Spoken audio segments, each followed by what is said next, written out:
لوگوں کا ذہن تبدیل کرنا یقیناً بہت مشکل کام ہے، لیکن اگر ریاست اور حکومت کے تمام ادارے خود کو سنجیدگی کے ساتھ اور تمام تر وسائل کو بروئے کار لا کر اس بات پر مامور کر دیں کہ ہم نے یہ کام کرنا ہے تو یہ کام ممکن ہے۔ لیکن کچھ چیلنجز کا میں نے ذکر کیا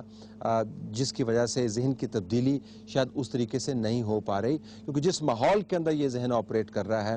اس ماحول میں غلطیاں بہت ہیں، اس ماحول میں کمی بہت ہے۔ لوگ بے بسی، لوگ بے حسی، لوگ بے کسی، لوگ معاشی بدحالی، لوگ ریاست سے متنفر ہونے، لوگ اپنے مسائل کی وجہ سے پریشان ہونے کے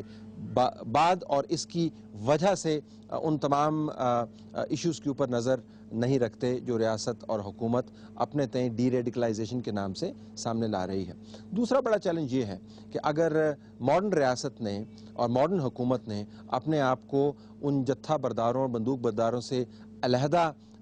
اسٹیبلش کروانا ہے تو آپ کو ایک خاص طریقہ کار سے قانون کے ذریعے لوگوں کو انصاف مہیا کرنا ہے۔ وہ جو ریاست کی حدوں کو نہیں مانتے، یہ ان کا طریقہ کار ہے کہ ہم نے چونکہ کہہ دیا آپ نے جرم کیا ہے، ہم نے چونکہ کہہ دیا آپ نے ظلم کیا ہے، ہم نے چونکہ کہہ دیا آپ نے شرعی طور پر غلط کام کیا ہے، تو اس وجہ سے آپ کا یا ہاتھ کاٹ دیا جائے گا یا آپ قابل گردن زنی ہیں۔ یہ طریقہ کار ماڈرن ریاست اڈاپٹ نہیں کر سکتی۔ سوات کے اندر جو اتنے کیسز بنے، عدلیہ کا نظام کس طریقے سے کام کر رہا ہے اور اس کے اندر سے کس کو کتنا انصاف ملا ہے، آئیے ذرا اس پر نظر دوڑاتے ہیں۔ کسی بھی معاشرے کو قائم رکھنے کے لیے، پروان چڑھانے کے لیے اور اس کے اندر رہنے والوں کو خوش رکھنے کے لیے روزی روٹی کے ساتھ انصاف انتہائی اہم ہے۔ اگر انصاف مہیا نہیں ہوتا تو لوگوں کی روزمرہ زندگی سے لے کر ریاستی امور تک سب کے اندر گڑبڑ ہو جاتی ہے۔ سوات کے اندر آپریشن کے بعد انصاف کے نظام کی بہت اشد ضرورت تھی اور اس حوالے سے دو اہم پہلو دیکھنے کو تھے۔ ایک تو یہ کہ وہ لوگ جنہوں نے ریاست کے خلاف نہ صرف بندوق اٹھائی بلکہ ریاست کے نظام کو تبدیل کرنے کی کوشش کی، ان کے خلاف کس قسم کے مقدمات ہوں گے اور ریاستی نظام کے ذریعے ان کو کیا سزائیں ملیں گی۔ اور دوسرا پہلو یہ کہ انصاف کے فقدان کی وجہ سے طالبان نے جب اپنی اٹھان پروان چڑھائی تو اس انصاف کے نام کے اوپر ریاست لوگوں کو کتنا مطمئن کر پائے گی۔ اگر طالبان تیز رفتار انصاف مہیا کرنے کے بہانے ہر طرف اپنا اثر و رسوخ پھیلا سکتے تھے تو ریاست کے لیے بھی ایک نادر موقع تھا کہ عام لوگوں کو انصاف مہیا کرے اور ان کے دل جیتے۔ جہاں تک ریاست کے خلاف لوگوں کے جرائم کا تعلق ہے، سوات کے اندر انصاف کی کہانی انتہائی پریشان کن ہے۔ وکیل حضرات کو کم از کم پتہ ہونا چاہیے کہ ریاست اور شہری کے معاملات کہاں پر کھڑے ہیں۔ حیران کن بات ہے کہ جن لوگوں کے پاس تمام معلومات ہونی چاہیے ان کے پاس اس سوال کا جواب نہیں ہے کہ ریاست کے خلاف جرائم کرنے والے وہ تمام لوگ جو اس وقت آفیشیل کسٹڈی میں ہیں، ان کے کتنے کیس چل رہے ہیں اور ان کی تعداد کتنی ہے، کیا کسی کو سزا ہوئی یا نہیں ہوئی۔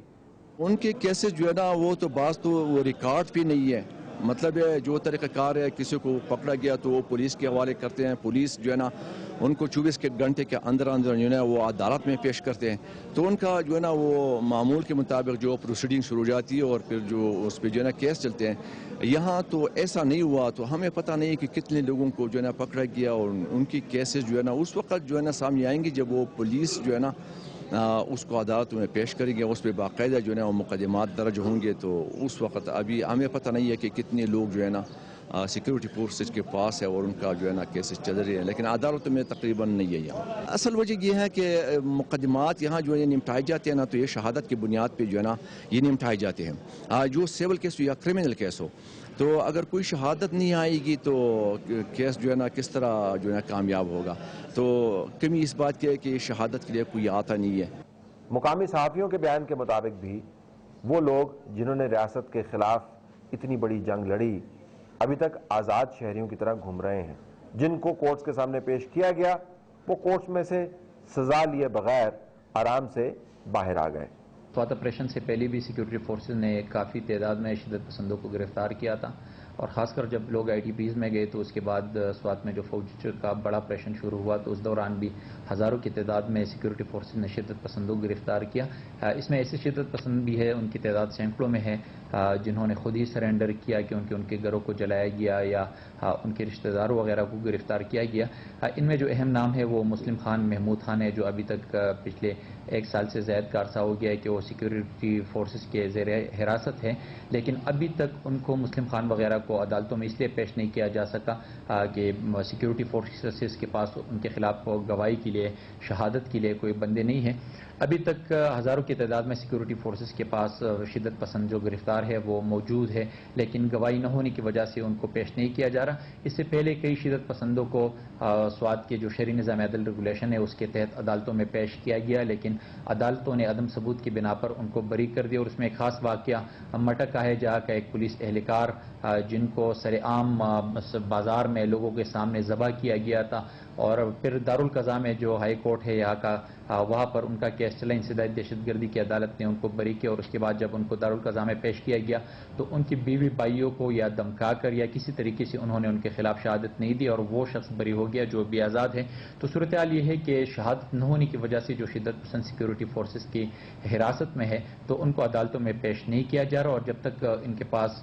ٹھوس شواہد نہیں ہوں گے، ٹھوس شہادت نہیں ہوں گے، تو ان افراد کو اگر عدالتوں میں پیش کیا جائے گا تو وہ وہاں سے بری ہو جائیں گے. ہم یہی سوال دوبارہ سے جی او سی سوات کے پاس لے کر گئے. ان سے ہم جاننا چاہتے تھے کہ ان کی نظر میں ریاست کے خلاف جن لوگوں نے جرائم کیے، جن کو سزائیں دینا ریاست کی ریٹ کو اسٹیبلش کرنے کے لیے انتہائی ضروری ہے، ان کا کیا بنا؟ پروسیکیوشن ریٹ اتنا کم کیوں ہے؟ یہ جو لوگ پکڑے گئے ان کو کیا کرنا ہے آپ نے؟ ایکچولی پہلے تو اس کے اوپر کوئی قانون تھا نہیں. ابھی جولائی 2011 میں پریزیڈنشل آرڈر کے through in aid of civil power ordinance that has come into play. اس میں ابھی تک کچھ چھوٹے موٹے لکوناز ہیں which primarily relate to law of evidence, because ان لوگوں کی اپریہینشنز ہوئی ہیں آپریشنز کے دوران. آپریشنز میں ایک بڑی فلوڈیٹی تھی، بڑا ایک تسلسل تھا. وہاں پہ اس وقت یہ نہیں دیکھا جا رہا تھا کہ جب ہماری لڑائی ہو رہی ہے تو اس کی ویڈیو مووی بھی بنائی جائے جو بعد میں پریزنٹ کی جائے گی کسی کورٹ آف لا میں. وہ تو ایک آپریشن فلوڈیٹی میں جا رہے تھے. اپریہینشنز کے بعد پھر ان کے انٹرمنٹ آرڈرز بنے، اس میں ایویڈنس کو ریکارڈ کیا گیا، جن جن سرکمسٹانسز میں ان دہشت گردوں کو گرفتار کیا گیا تھا. ابھی گورنمنٹ آف کے پی کے فاٹا کے لوگوں کے لیے اور پاٹا کے لوگوں کے لیے اسپیشل کورٹس تشکیل دے رہی ہے. اس میں ریکارڈرز نامینیٹ ہو چکے ہیں اور بہت جلد ان کو کورٹس میں پروڈیوس کیا جائے گا اس ایویڈنس کے ساتھ جن سرکمسٹانسز میں ان کو گرفتار کیا گیا تھا. یہ پروسیس سلو ضرور ہے لیکن بہت شور فوٹنگ پہ جا رہا ہے، کیونکہ ہمارے ایگزسٹنگ لا میں بہت سارے ایسے لکوناز ہیں جن کی وجہ سے جتنے کیسز ابھی تک ٹرائی بھی ہوئے ان کو پنشمنٹ نہیں ملی، despite the fact that they have been involved in very heinous sort of crimes. But now we are more sure-footed that we should take the cases to the court once we are sure that we have requisite evidence to support our case.